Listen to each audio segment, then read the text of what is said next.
তুমি এই কথা জিজ্ঞাসা করছো কেন? পৈতৃক সম্পত্তি চ্যাংরামি পেয়েছো। এই হার, এই গয়নার জন্য আমি কবে থেকে পাগলের মতো ঘুরছি, আর শেষমেশ তোর কাছে। বল বল, এই হার তুই কোথায় পেলি? আমি সত্যি বলছি নির্মল দা, এটা আমাদের হার। তবে রে ভিখারির বাচ্চা, চাল চুলো নেই, আবার সোনার হার দেখাচ্ছিস। তুই তুই এইভাবে স্বীকার করবি না? না, দাঁড়া দাঁড়া, দেখাচ্ছি মজা।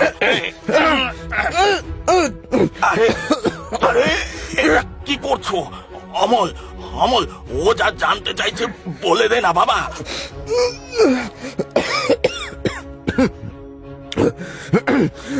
বলছি বলছি এই হারটা আমায় একজন মহিলা দিয়েছে। প্রতি রাতে এসে এই গাছতলায় দাঁড়িয়ে আমায় হাতছানি দিয়ে ডাকে আর আমার সঙ্গে গল্প করে। তবে রে আমার সাথে গল্প খাচ্ছিস? তোকে তোকে আজকেই আমি এখানে মেরে পুঁতে ফেলবো। আমি সত্যি বলছি, আমি সত্যি বলছি, আমি সত্যি বলছি। বিশ্বাস করো, একজন বউ প্রতি রাতে ওই জঙ্গলের দিক থেকে আসে। আমি তার মুখ দেখিনি, কিন্তু আমি তাকে চিনি। হ্যাঁ? আমায় আমায় চিনিয়ে দিতে পারবি তাকে? পারবো, খুব পারবো। তুমি আজকে রাত্রিরেই এসো, আমি দেখিয়ে দেবো। সেদিন ছিল ঘোর অমাবস্যার রাত।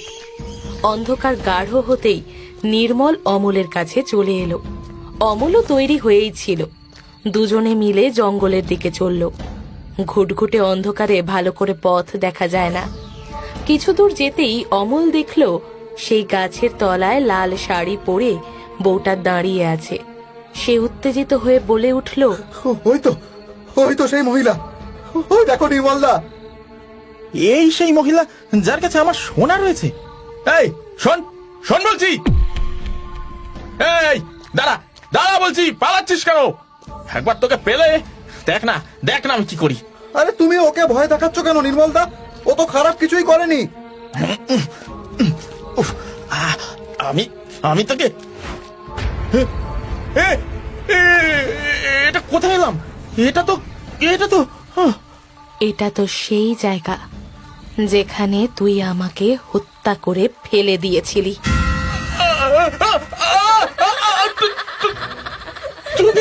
তুমি এখানে কি করে? তুই কি ভেবেছিলি এত বড় অন্যায় করে পার পেয়ে যাবি? শোন, পাপ তার বাপকেও ছাড়ে না। মাধবীকে দেখেই ভয়ে আতঙ্কে নির্মল ছুটতে শুরু করলো। কিন্তু কিছুটা গিয়েই দেখলো মাধবী তার সামনে দাঁড়িয়ে। সে অট্ট হাসি হেসে বলে উঠল,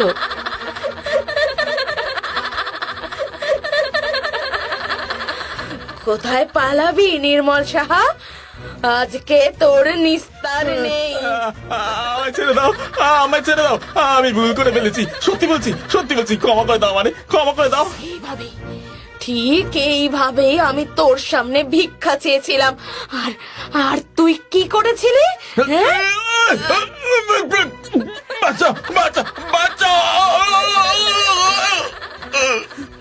ওরে বাবা রে, এটা যে কোনো সাধারণ বউ নয়, এই যে ভূত। এবার নিজের পাপের শাস্তি ভোগ কর। এবার দেখ, লোভে পাপ আর পাপে মৃত্যু।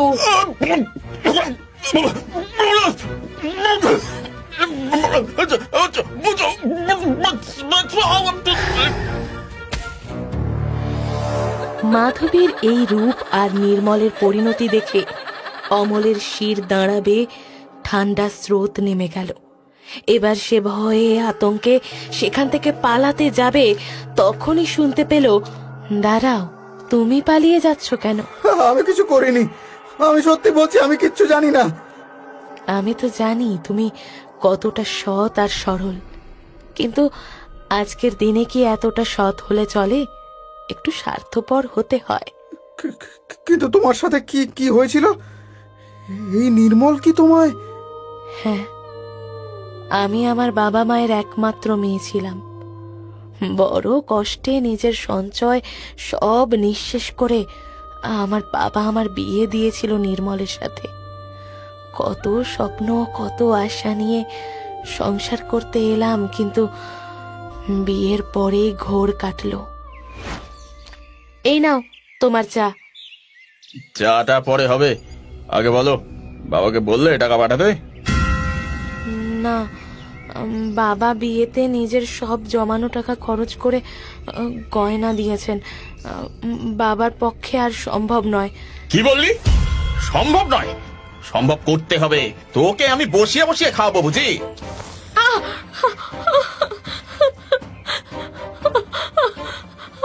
আমার বাবা গরিব মানুষ, তিনি কোথা থেকে টাকা পাবেন? হ্যাঁ, তাহলে তুই দিবি আমার টাকা। তোর কাছে তো গয়না আছে, অনেক গয়না। সেগুলো বেচে আমি জুয়া খেলবো। দে বলছি। এরপর থেকে নির্মল প্রায় দিন নেশা করে বাড়ি ফিরতো, আর আমার বাবার দেওয়া গয়নাগুলো জোর করে নিয়ে বিক্রি করে জুয়া খেলতো। বিপদ বুঝে আমি গয়নাগুলো লুকিয়ে রাখলাম। তারপরেই একদিন, বল বল কোথায় রেখেছিস গয়নাগুলো, বল। বলবো না, কিছুতেই বলবো না, বলবো না। ওগুলো আমার বাবার কষ্টের টাকা, ওগুলো আমি তোমায় নষ্ট করতে দেব না, দেব না। বলবি না? এইভাবে এইভাবে তুই বলবি না। দেখ দেখ এবার কি করি আমি, তোর দেখ।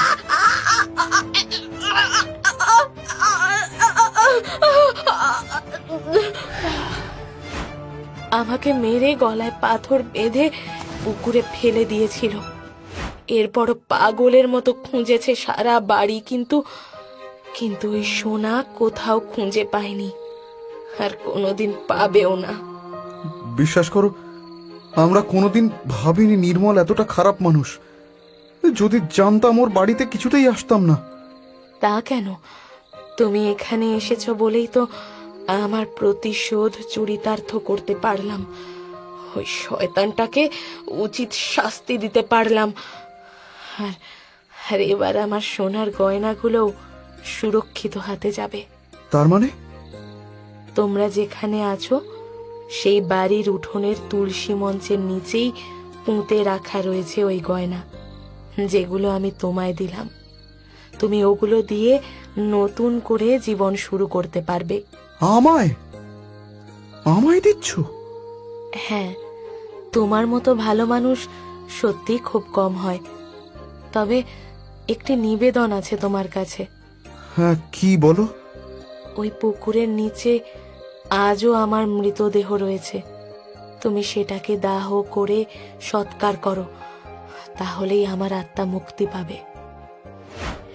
এরপরেই অমল পুকুরের নিচে মাধবের কঙ্কাল উদ্ধার করে তার দাহ সৎকার সম্পন্ন করে, আর তুলসী মঞ্চের নিচ থেকে গয়নাগুলো উদ্ধার করে সেগুলো দিয়ে নতুন করে ব্যবসা শুরু করে।